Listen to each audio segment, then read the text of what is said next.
Okay, I contacted the domestic violence organization and did a complaint with the person over a lot of the staff at the organization, and I informed her that most organizations that I have been around has been compromised and been influenced and denied me of assistance that they give other parties. And I informed her that I believe her staff have been compromised because they're doing the same thing there. Multiple different parties were denying me assistance, and this is snippets of the conversation.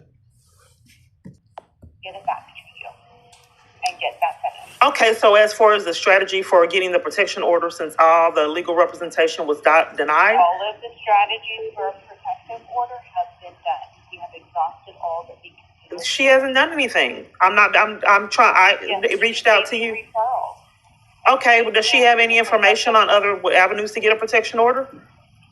No, she has given you all of the avenues that we have. It is very challenging to get a protective order.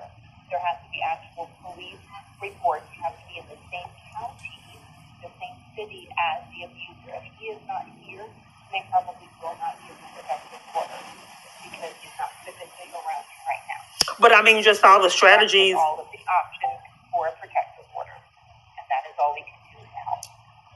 Okay, so as for the harassment packet, the information that she has now, she's going to deny With her, if she has actual paperwork that you need to have, then I will get with her and I will have her work with you on getting that paperwork back to you.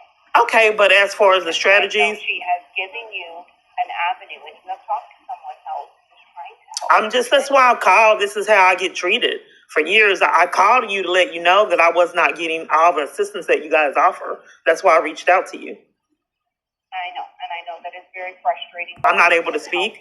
As far as when the other party spoke with the police, ever since then, she has not been giving me the counseling services. So I didn't get that. And then you're saying that now I can no longer see her. So because the trauma was so extreme, I was told that I could have two, and that I haven't been getting it. So when you're at the shelter, you can have two. When you're outside of the shelter, we have a large caseload.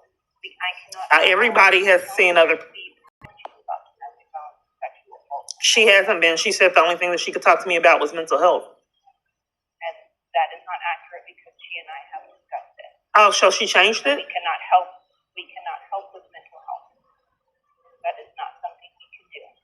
I wanted information on, as her being a domestic violence advocate, on, how I can get the information needed to combat my abuser and what's needed to be able to do a protection order, because nobody will tell me. All they keep doing is denying assistance.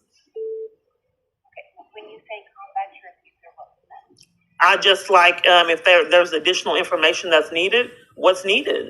They just say that they can't help, and if information's needed, there's information needed, but they won't give me the information that's needed. And then they don't want to talk, and they're rude. And well, I'm sorry if you feel that they were rude. I'm not just telling you my past experience. Okay, so for the harassment packet, I can get that complete for. I can get it completed. I said I will give you the paperwork. That may not be something that we can complete. I cannot find it. She already started on it. Why would she retract on it? If it's regarding the domestic violence crisis, I just don't understand why people keep retracting on services. She already started, and she said that she would. I don't know. She said that she was going to help me with the harassment packet if it's regarding my abuser. She said she was going to help with the harassment packet and still currently has it. And then she would go with me and do the accompaniment so I can turn it into the police department because they're violating me, and enlisting everybody in my environments to do the same. So it changed. You no longer can do the accompaniment. But I know that she gave They're denying assistance. I'm not being heard. She's denying assistance. She did not give me any kind of direction. All she did was say they'll contact you in 3 weeks. She did not give me any information on anything what to do, direction. She said they would tell me, told them on a nobody period. So all she did was give me a referral. She didn't. The referral form that you talked to. All of them denied assistance. That is the service. We can't control if they deny it. Okay, I just normally, if there's a legal advocate, they're educated on your rights and strategies. I mean, that's peculiar that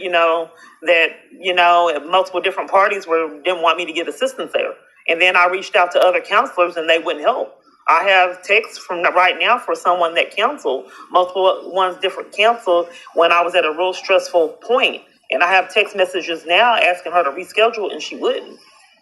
I just don't understand why the counselors there would treat me that way. If you are not satisfied with your services here, then you can talk to the ombudsman and I mean, if you're over them, why would they want to counsel and not give me services there? You're not concerned on why the police wanted to talk to her alone? And, after that, she denied me. She said that she was going to follow up with the police and work on harassment. And then she didn't talk to me again. And then not about the situation. Then she said we couldn't discuss it.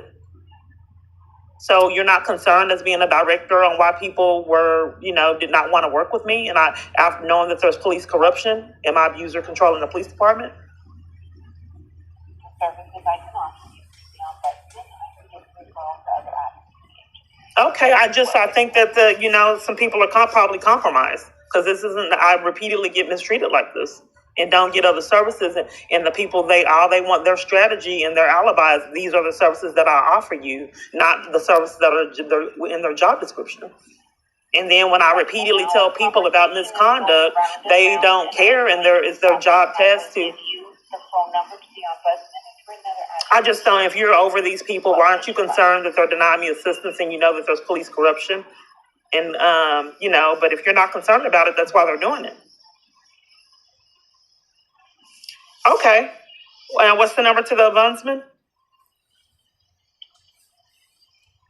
Okay, there was parts of the conversation. So this is just how I've been treated. Multiple different. There was only a minute amount of the organizations that would even entertain me. The ones that were controlled, most of them would not even let me in them. So, but if I finally do get in them, the only services they'll give me is food and shelter. And then I also inform you that all of the shelters are dishonest about the safe phone. So that's a red flag that someone, perhaps maybe someone that is manipulating my phone is also controlling these environments. So that's what's going on. I just wanted there to be evidence that everywhere I turn, they're sabotaging assistance. They're not leaving it up for error. Everything is controlled.